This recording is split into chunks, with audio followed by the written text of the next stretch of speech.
అందరికీ హాయ్. ఈరోజు నా ఫేవరెట్ ప్లేస్ అయిన శ్రీశైలంకి వెళ్తున్నాం. అకేషన్ ఏంటంటే మా చెల్లి పుట్టింటికి వెళ్తున్నాం. మేము వెళ్ళుటకు 2 రథాలు రాబోతున్నాయి, వాటి కోసం వెయిట్ చేస్తున్నాం.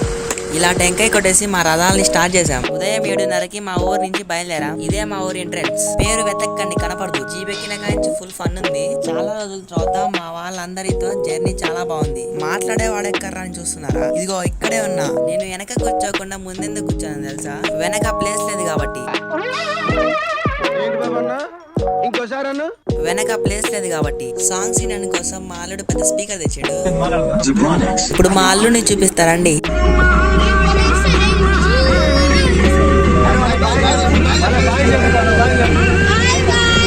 వీడు మంచి ఎనర్జెటిక్. నేను వాడు కలిస్తే అక్కడ రచ్చరచ్చే. ఇంకా చాలా ఫన్ ఉంది.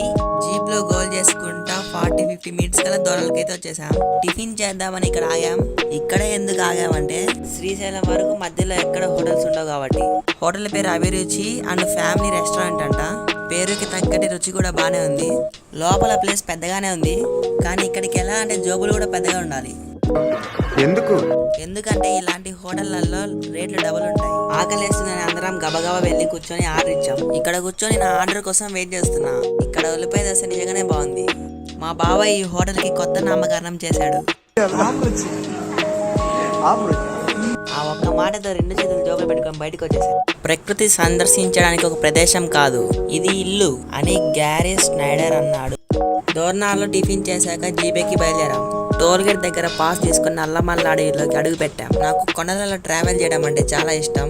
ఎందుకంటే చుట్టూ చెట్లతో చల్లని గాలితో నేచర్ చాలా బాగుంటుంది.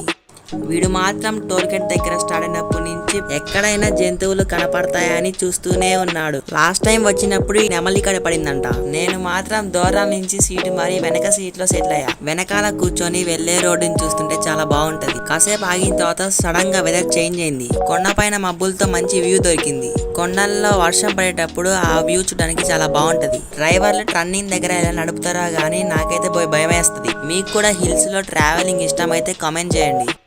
ఘాట్ రోడ్ అంతా గోల్ చేసి ముఖద్వారానికి చేరుకున్నాం. ముఖద్వారం నుండి 150 మీటర్స్ దూరంలో శ్రీశైల శిఖరం ఉంటుంది.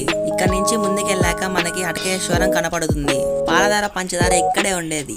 అక్కడి నుంచి ముందుకొస్తే మనకి సాక్షి గణపతి దేవాలయం కనపొస్తుంది. శ్రీశైలంలో విజిట్ చేయడానికి చాలా అద్భుతమైన ప్లేస్లు ఉన్నాయి. శివాజీ కోట, రుద్ర పార్క్, మల్లమ్మ గనీరు అని ఇలా చాలా మంచి ప్లేస్లు ఉన్నాయి. ఇక్కడ టోల్ గేట్ దగ్గర 100 రూపాయలు ఇచ్చి పాస్ తీసుకొని లోపలికి వెళ్ళిపోయాం. లోపలికి వెళ్ళగానే మనకు రైట్ సైడ్ లో ఒక పెద్ద శివలింగం కనపడుతుంది.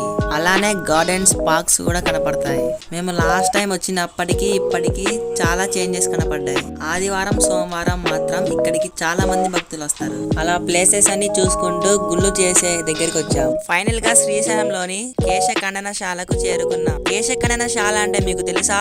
గుండు చేయించుకునే ప్లేస్. మా సహస్ర పుట్టెంటికలు కాబట్టి వాళ్ళ మేనమామ 3 సార్లు కత్తెర్లు ఇచ్చాడు. అయితే అసలు కథ ఇప్పుడే మొదలైంది. ఆ గుండు చేసేయడానికి తల ప్రాణం తోకొచ్చింది. అందరం ఎలాగోలా కష్టపడి సహస్రాకి గుండు చేపించాం. ఫైనల్ గా మా సహస్ర గుండు సహస్ర అయింది. అందరి గుండ్లు అయిపోయాక పాతాళగంగ దారి వైపు నడుచుకుంటూ వెళ్ళాం. ఇక్కడ నుంచి మెట్లు కింది దిగి వెళ్తే పాతాళగంగ కనిపిస్తుంది.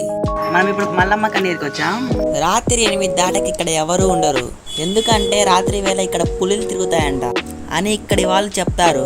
శ్రీశైలం మల్లికార్జున స్వామి దర్శనం అయిపోయిన వెంటనే ఇక్కడికి వచ్చాం. ఇంతకు ముందు ఇక్కడికి రావాలంటే అందరూ భయపడే వాళ్ళంట, కానీ ఇప్పుడు ఈ ప్లేస్ ని బాగా డెవలప్ చేశారు. నేను రావడం ఇది మొదటిసారి. లోపల ఎలా ఉందో చూద్దాం పదండి. ఇక్కడ కొండ మీద పారే నీళ్లు ఎక్కడి నుంచి వస్తున్నాయో ఇప్పటి వరకు తెలియదంట.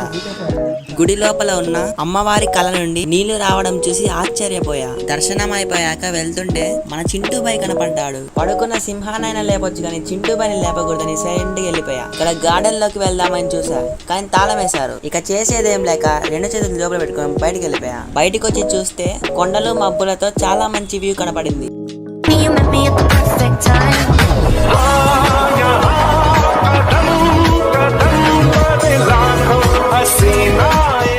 ఇంత మంచి లొకేషన్ ఎక్కడుందా అని ఆలోచిస్తున్నారా?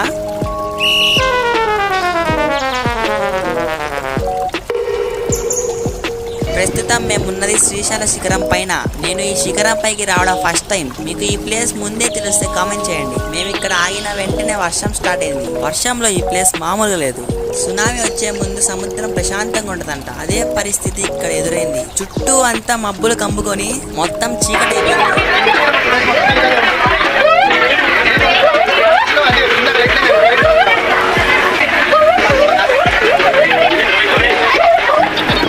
మేమందరం మామూలుగా ఎంజాయ్ చేయలేదు, అందరూ ఒకటే కేకలు అరుపులు. ఇది నాకు బెస్ట్ మెమొరీ. మీ లైఫ్ లో ఉన్న బెస్ట్ మెమొరీని కామెంట్ చేసి. చివరికి శ్రీశైలం ట్రిప్ ముగించుకొని రిటర్న్ అయిపోయాం. ఈ ట్రిప్ చాలా బాగా సాగింది. తిరిగి వచ్చేటప్పుడు అడివంతా వాన పడతానే ఉంది. ఈ వర్షంలో మంచి మెలోడీ సాంగ్స్ వింటూ వచ్చాం. వర్షం పడేటప్పుడు ఘాట్ రోడ్ లో ట్రావెలింగ్ అంటే కొంచెం డేంజరే, కానీ చూడడానికి మాత్రం చాలా బాగుంటది. ఒకసారి మీరు కూడా ఈ సౌండ్స్ వినండి.